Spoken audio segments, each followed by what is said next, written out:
Ready, set? Somebody out there could have gotten hold of me if the effort would have been put into it. Certainly. But they didn't. But they didn't, no. And there were absolutely signs all throughout my childhood that there was something wrong. And nobody stopped to really check into that. So I was just left to destruct. Protesters came in support of Karla Faye Tucker and in support of executing her.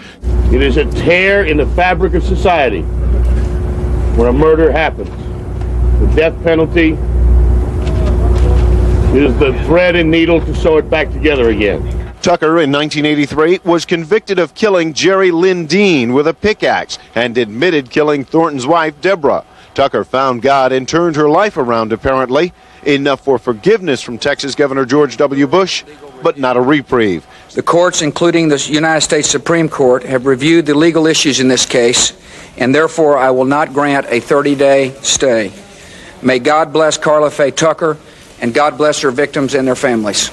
El 3 de febrero de 1998, Huntsville, Texas. Eran las 6:45 de la tarde.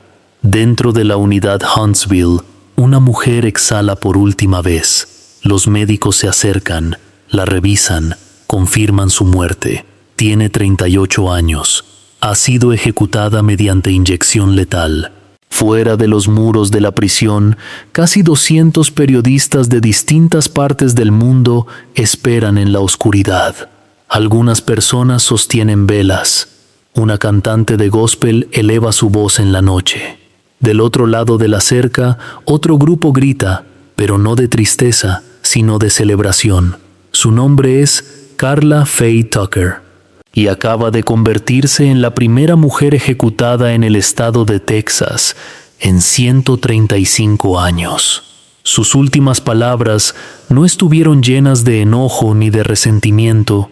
Miró a quienes observaban su ejecución y dijo: «Ahora voy a estar cara a cara con Jesús. Los veré a todos cuando lleguen allá». Pero 15 años antes de esa tranquila despedida, dentro de un apartamento en Houston, 2 personas fueron asesinadas con un pico de albañil. Una sola arma, una sola noche, y uno de los cuerpos fue encontrado con el pico aún incrustado en el pecho. ¿Qué llevó a una mujer hasta ese apartamento y qué hizo una vez que entró? Es una historia que difícilmente podrás olvidar. Bienvenido de nuevo. Y si es la primera vez que estás aquí, bienvenido. En este canal presentamos casos reales, basados en hechos verificados y personas reales. Si ese es el contenido que buscas, suscríbete y activa la campana. Ahora sí, comencemos. Antes de hablar de lo que ocurrió dentro de ese apartamento, primero debes conocer a quienes estaban allí, porque esta historia no trata solo de una asesina. También trata de 2 personas que no hicieron absolutamente nada para merecer lo que les ocurrió y que nunca volvieron a salir con vida. Jerry Lynn Dean nació el 31 de mayo de 1956 en el condado de Smith, Texas. Era el menor de 3 hermanos, y los 3 sirvieron en las Fuerzas Armadas. Esa formación dejó una huella que lo acompañó toda su vida: disciplina, gusto por el trabajo duro y la convicción de que los problemas se enfrentaban cumpliendo con la responsabilidad. Cuando el auge petrolero atrajo a miles de personas a Houston a finales de la década de 1970, Jerry fue uno de ellos. La ciudad ya superaba el 1.600.000 habitantes y ofrecía oportunidades para quienes estaban dispuestos a trabajar. Él consiguió empleo estable como instalador de televisión por cable. No era un trabajo llamativo, pero era confiable, independiente y siempre cumplía con su labor. Fuera del trabajo, su verdadera pasión eran las motocicletas. Las restauraba, las conducía y formaba parte de la unida comunidad de motociclistas de Houston. Ese era su mundo. Su matrimonio con Sean Jackson comenzaba a desmoronarse. La separación resultó dolorosa, y en medio de esa ruptura, alguien cercano a Sean ya había decidido que lo odiaba. Jerry jamás lo sospechó. Deborah Ruth Thornton nació el 10 de mayo de 1951 en Columbus, Ohio. Su nombre completo era Deborah Ruth Carlson Davis Thornton. Su infancia estuvo marcada por las dificultades. Su padre biológico tenía antecedentes criminales y eso terminó destruyendo a la familia. Con el tiempo, su madre logró reconstruir su vida. Volvió a casarse y tanto Deborah como su hermano, Ronald Carson, fueron adoptados por su nuevo esposo. Años después, Deborah también llegó a Houston. Trabajaba en una empresa dedicada a fabricar casas móviles. Tenía un hijo, William Joseph Davis, fruto de un matrimonio anterior, y en ese momento estaba casada con Richard Thornton. La noche del 12 de junio de 1983, Deborah discutió con Richard. Salió de la casa y asistió a una fiesta al otro lado de la ciudad. Allí conoció, por primera vez en su vida, a Jerry Lynn Dean. No compartían ningún pasado, no tenían amigos en común, no existía ninguna razón para que sus caminos se cruzaran, pero una sola noche los reunió, y ninguno de los dos volvió a casa. Ahora es momento de entender quién era la mujer que cruzó la puerta de aquel apartamento. Carla Faye Tucker nació el 18 de noviembre de 1959 en Houston, Texas. Era la menor de 3 hermanas. Su padre, Larry Tucker, trabajaba como estibador en el puerto. Su madre, Caroline Moore Tucker, se dedicaba al hogar, pero el matrimonio no duró. Cuando Carla tenía alrededor de 10 años, sus padres se divorciaron. Fue durante ese proceso cuando descubrió una verdad que cambiaría su vida. Había sido concebida durante una relación extramarital. El hombre que la había criado no era su padre biológico. Su verdadero padre era un bombero de Houston, de ascendencia griega, a quien apenas conocía. Aquella revelación dejó una herida profunda. A los 8 años ya consumía drogas. A los 14 abandonó la escuela por completo. Poco después, siguió los pasos de su madre en la prostitución y pasó buena parte de su adolescencia recorriendo el país junto a bandas de rock. Creció sin estabilidad, sin límites y sin una red de apoyo. A los 16 años se casó con un mecánico llamado Stephen Griffith. Ese matrimonio también terminó en fracaso. El día de la ejecución de Carla, Griffith recordó una frase que ella repetía con frecuencia. En una entrevista para el Houston Chronicle dijo: "Siempre decía que algún día sería famosa". Al comenzar sus 20 años, Tucker ya estaba completamente integrada en la comunidad de motociclistas de Houston. Las drogas habían dejado de ser algo ocasional, formaban parte de todos los días de su vida. Fue gracias a su estrecha amistad con Sean Jackson, la esposa separada de Jerry Dean, que conoció a Daniel Ryan Garrett en 1981. Garrett tenía 37 años, Carla 21. La relación entre ambos comenzó casi de inmediato. Carla sentía una lealtad absoluta hacia Sean y hacia Jerry Dean, el hombre al que creía responsable del sufrimiento de su amiga, solo le guardaba un odio que no dejaba de crecer. Ese resentimiento, sumado al consumo constante de drogas y a la influencia de un hombre acostumbrado a la violencia y sin miedo a las consecuencias, creó una combinación explosiva.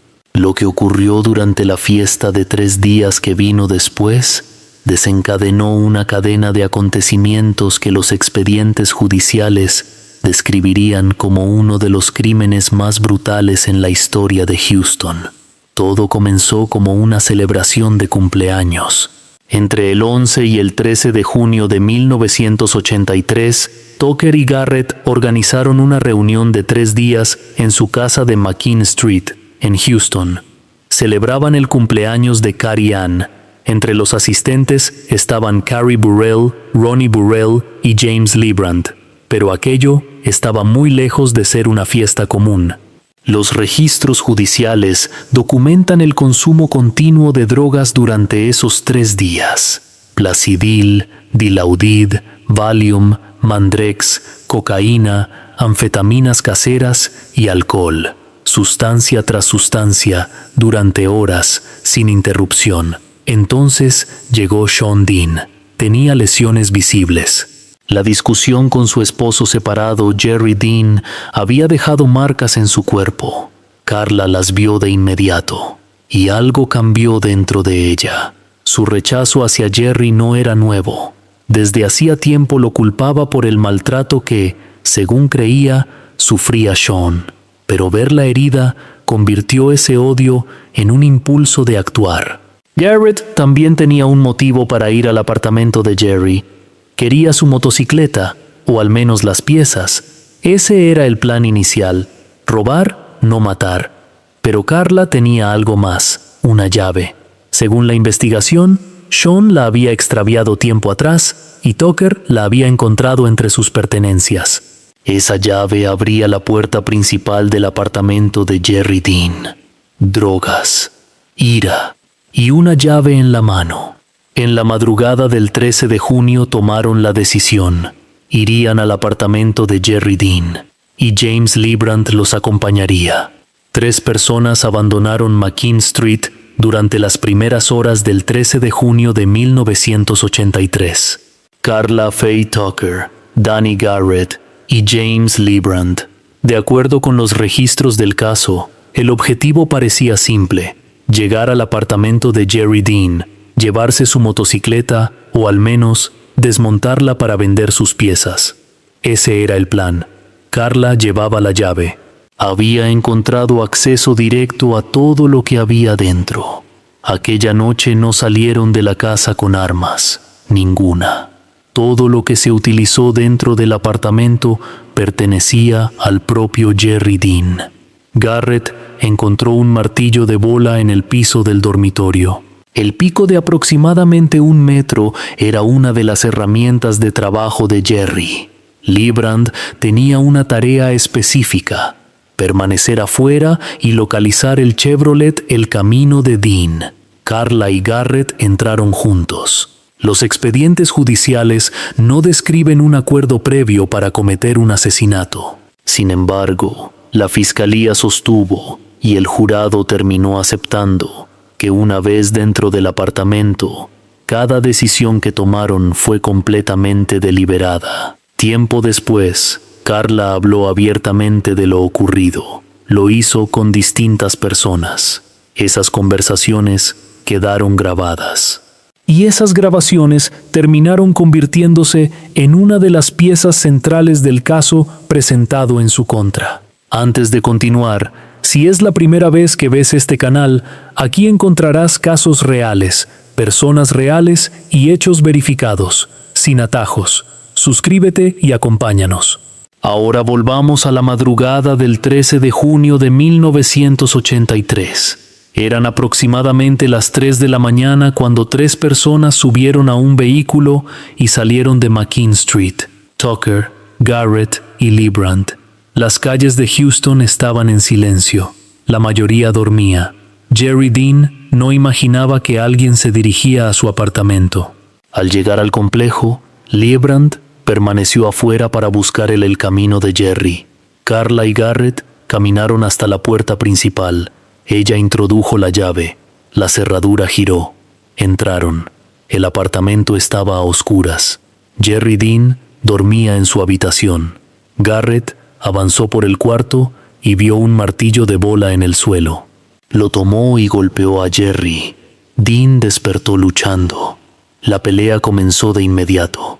Carla tomó un pico de aproximadamente 1 metro, una herramienta del propio Jerry, y se unió al ataque. Los registros judiciales establecen que tanto Tucker como Garrett golpearon a Dean. No fue obra de una sola persona. Ambos participaron. Después, Garrett salió del dormitorio para desmontar piezas de la motocicleta en otra parte del apartamento. Carla permaneció sola en la habitación, sola con Jerry Dean, y fue entonces cuando la vio. Escondida junto a la pared, debajo de las cobijas, estaba otra mujer. Era Deborah Ruth Thornton. Había regresado con Jerry después de la fiesta de esa noche. Había visto todo.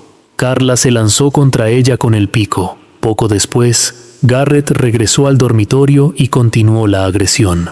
Cuando todo terminó, el pico quedó donde cayó, incrustado en el pecho de Deborah Thornton.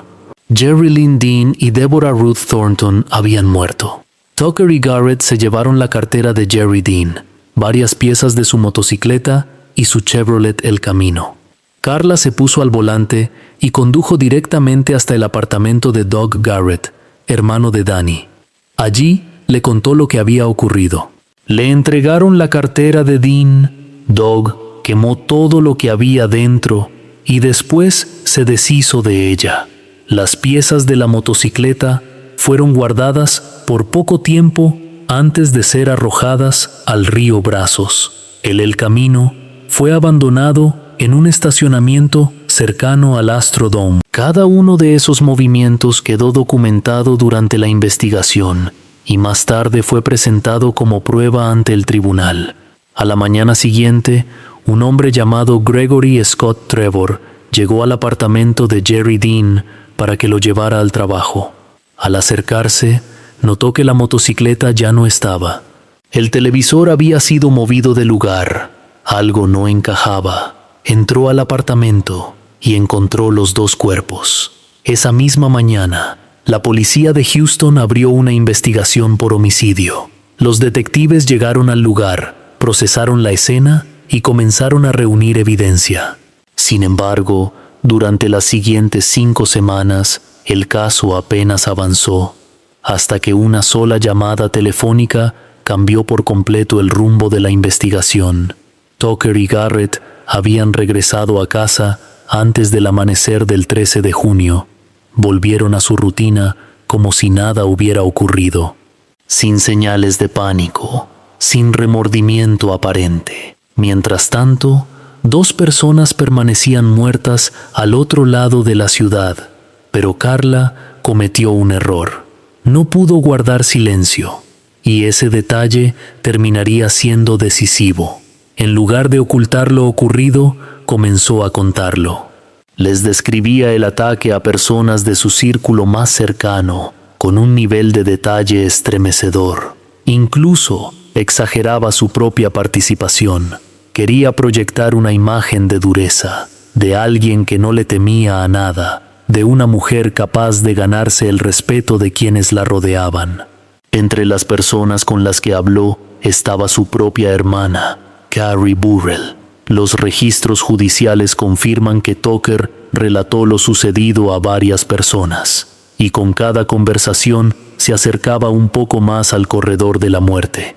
Nunca se trató de un fraude para obtener dinero ni de un plan económico elaborado.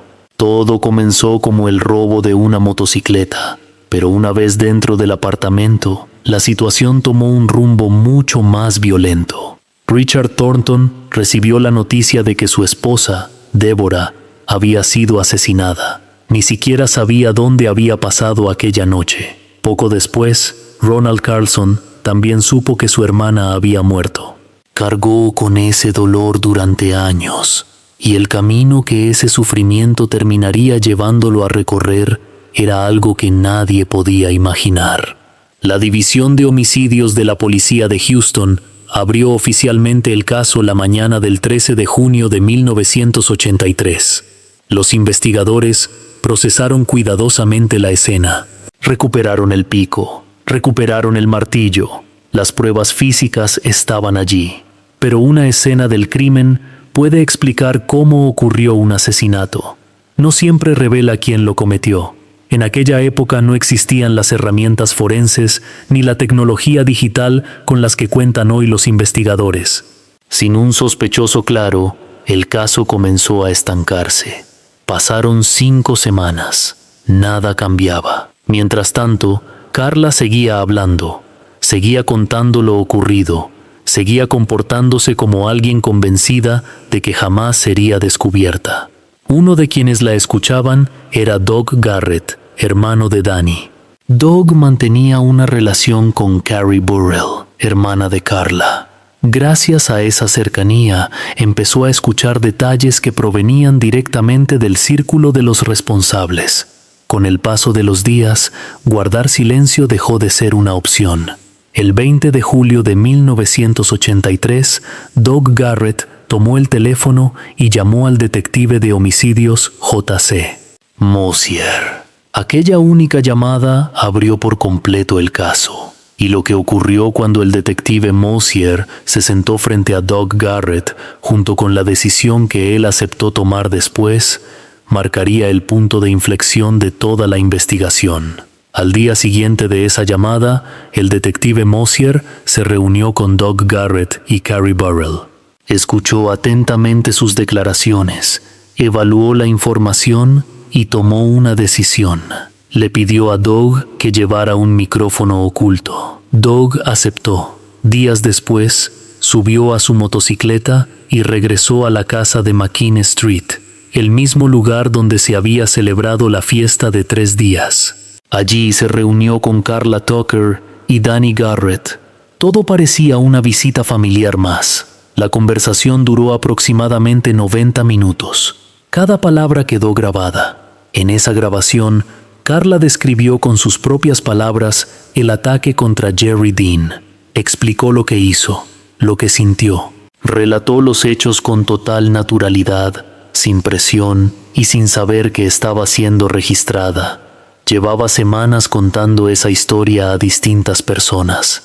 Ahora acababa de hacerlo frente a un micrófono oculto. Aquella grabación se convirtió en la pieza central sobre la que la fiscalía construiría todo el caso en su contra. El 20 de julio de 1983, el mismo día en que Doug Garrett hizo aquella primera llamada, Carla Tucker, Danny Garrett, James Librand y Ronnie Burrell fueron arrestados. 2 meses después, en septiembre de 1983, Tucker y Garrett fueron acusados formalmente por los asesinatos capitales de Jerry Lynn Dean y Deborah Ruth Thornton. Aunque enfrentaban los mismos hechos, serían juzgados por separado. La fiscalía construyó su caso sobre 3 pilares fundamentales: la grabación obtenida mediante el micrófono oculto, el testimonio directo de Carrie Burrell, la propia hermana de Carla, declarando en su contra, y las palabras de la misma Tucker, registradas con su propia voz. Con esas pruebas, prácticamente no necesitaban nada más. Danny Garrett fue juzgado por separado. También fue declarado culpable y condenado a muerte. Sin embargo, nunca llegó a la cámara de ejecución. Murió en prisión en 1993 a causa de una enfermedad hepática. Solo Carla permanecía en el corredor de la muerte. Su juicio comenzó el 19 de abril de 1984 en el Tribunal del Distrito Judicial 180 del Condado de Harris, Texas. La jueza encargada del proceso era Patricia Laicos. La acusación formal se había presentado el 13 de septiembre de 1983. El cargo era asesinato capital de Jerry Lynn Dean durante la comisión de un robo. La selección del jurado tomó 5 semanas completas, desde el 2 de marzo hasta el 9 de abril de 1984. Las declaraciones de los testigos comenzaron el 11 de abril y concluyeron el día 18. Los alegatos finales fueron presentados el 19 de abril. Ese mismo día, el jurado emitió su veredicto. El fiscal del distrito, John B. Holmes Jr., centró toda la acusación en 3 elementos: la grabación obtenida por el detective Mosier, el testimonio de Carrie Burrell, sentada frente al jurado declarando contra su propia hermana, y las grabaciones donde Carla describía el crimen con sus propias palabras. La defensa, encabezada por el abogado George McCall Sechrest Jr., intentó desacreditar el caso. Argumentó que Tucker se encontraba gravemente afectada por el consumo de múltiples drogas la noche de los hechos. También cuestionó la calidad de la representación legal y sostuvo que el jurado no había recibido instrucciones adecuadas durante el proceso, pero sus argumentos no convencieron. La fase de sentencia se desarrolló entre el 23 y el 25 de abril de 1984. Karla decidió declarar. Frente al tribunal, afirmó que ni siquiera sufrir lo mismo que habían sufrido sus víctimas sería suficiente para compensar el daño que había causado. Después de escuchar toda la evidencia, el jurado respondió afirmativamente las dos preguntas especiales exigidas por la ley de Texas. Sí, el crimen había sido cometido de manera deliberada, y sí, representaba un peligro futuro para la sociedad. El 25 de abril de 1984, Karla Faye Tucker fue condenada a muerte mediante inyección letal. La defensa presentó una apelación. El caso, Tucker contra el Estado, llegó ante la Corte de Apelaciones en lo penal de Texas. En 1988, ese tribunal confirmó tanto la condena como la sentencia. Una puerta tras otra comenzó a cerrarse. Karla Faye Tucker recibió el número de reclusa 777 del Departamento de Justicia Criminal de Texas. Fue trasladada a la unidad Mountain View en Gatesville, donde quedó recluida en el corredor de la muerte. Lo que ocurrió durante los siguientes 14 años no formaba parte de ningún programa de rehabilitación. Nadie se lo exigió. Nadie le ofrecía beneficios por hacerlo. En octubre de 1983, apenas unos meses antes de que iniciara su juicio, recibió una Biblia a través de un ministerio penitenciario. La leyó sola, dentro de su celda. Más tarde contaría que al principio apenas comprendía lo que estaba leyendo, pero, casi sin darse cuenta, terminó de rodillas sobre el piso, pidiéndole a Dios que la perdonara. Ese mismo mes se convirtió al cristianismo. Con el paso de los años, obtuvo su certificado de educación secundaria. Dirigió voluntariamente estudios bíblicos y comenzó a acompañar a otras mujeres condenadas a muerte, muchas de ellas sin visitas, sin familiares y completamente solas. Tiempo después, el propio director de la unidad Huntsville declaró oficialmente que Tucker había sido una reclusa ejemplar y que, después de 14 años, consideraba muy probable que su transformación fuera auténtica. No era la opinión de un activista, era la valoración de un funcionario penitenciario sin intereses políticos en el caso. En marzo de 1989, la escritora Beverly Lowry comenzó a visitarla en la unidad Mountain View. Aquellos encuentros terminarían dando origen al libro Crossed Over, A Murder, a Memoir. En 1995, Tucker contrajo matrimonio con el reverendo Dana Lane Brown, un ministro cristiano que había acompañado su proceso de conversión durante varios años. La ceremonia se celebró dentro de la prisión. Para mediados de la década de 1990, su caso ya había trascendido las fronteras de Estados Unidos. Pat Robertson, reconocido defensor de la pena de muerte, pidió públicamente que su condena fuera conmutada. Jerry Falwell declaró en televisión que el caso de Tucker lo había llevado a replantear su postura. El Papa Juan Pablo II envió una petición formal al gobernador George W. Bush solicitando clemencia. El primer ministro italiano Romano Prodi hizo lo mismo. Después se sumaron Newt Gingrich, el Consejo Mundial de Iglesias y Amnistía Internacional. Mientras tanto, Ronald Carlson, hermano de Deborah Thornton, una de las víctimas, también experimentó una profunda conversión religiosa. Al principio apoyaba la ejecución, pero para 1998 se había convertido en uno de los opositores más firmes a que la sentencia se llevara a cabo. Richard Thornton, esposo de Deborah, nunca cambió de opinión, ni una sola vez. La noche de la ejecución, 3 de febrero de 1998. El 2 de febrero, Karla fue trasladada en una aeronave del estado desde la unidad Mountain View en Gatesville hasta la unidad Huntsville, un recorrido de aproximadamente 160 millas. Su ejecución estaba programada para la tarde siguiente.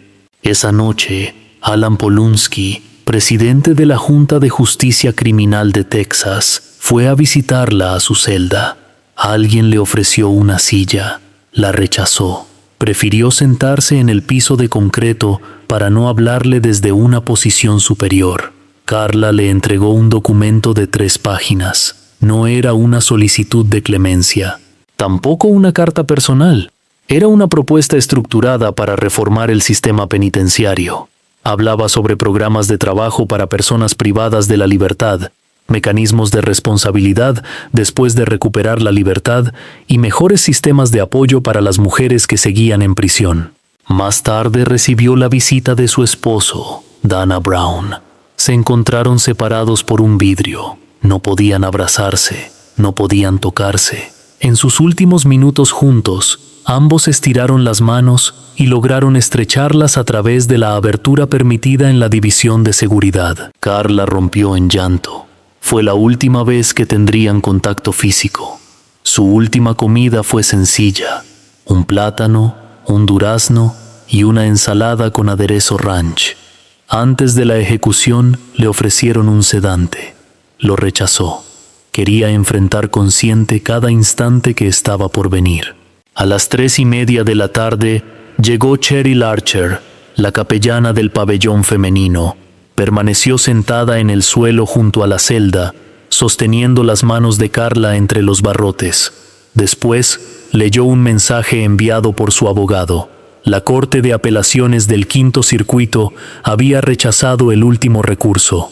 Carla bajó la mirada por un momento, luego levantó la cabeza y respondió con serenidad: «Estoy en paz con esto. Díganles a las mujeres que perdonen». A las 6:12 de la tarde, la oficina del gobernador George W. Bush confirmó oficialmente que la ejecución seguiría adelante. A las 6:37 comenzó la administración del protocolo de 3 medicamentos.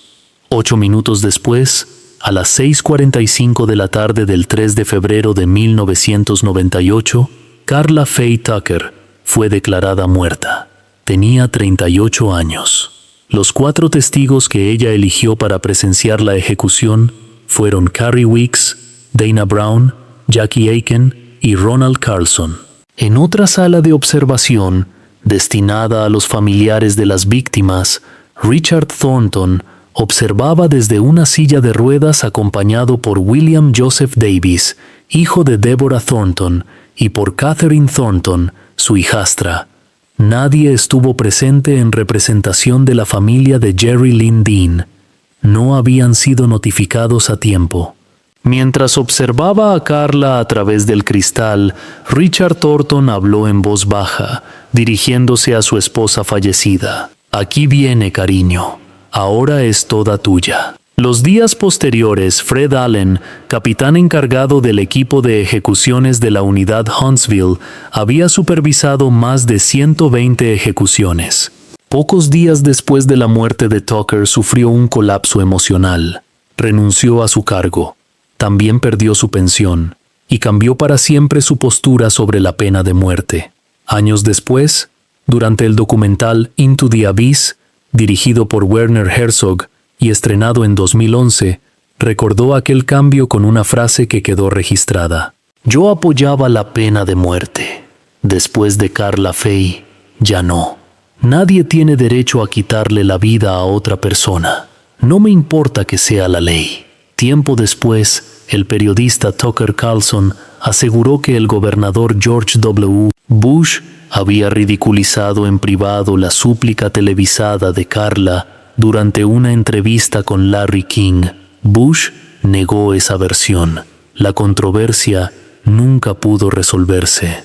Jerry Lynn Dean fue sepultado en Tyler Memorial Park, en el condado de Smith, Texas, el mismo lugar donde había nacido. Deborah Ruth Thornton regresó a Ohio. Fue enterrada en el cementerio Mifflin, en Gahanna. Ronald Carlson dedicó el resto de su vida a oponerse a todas las ejecuciones, postura que mantuvo hasta su muerte. Richard Thornton, en cambio, afirmó haber encontrado el cierre que llevaba años buscando. 2 personas unidas por la misma tragedia. Dos caminos completamente distintos.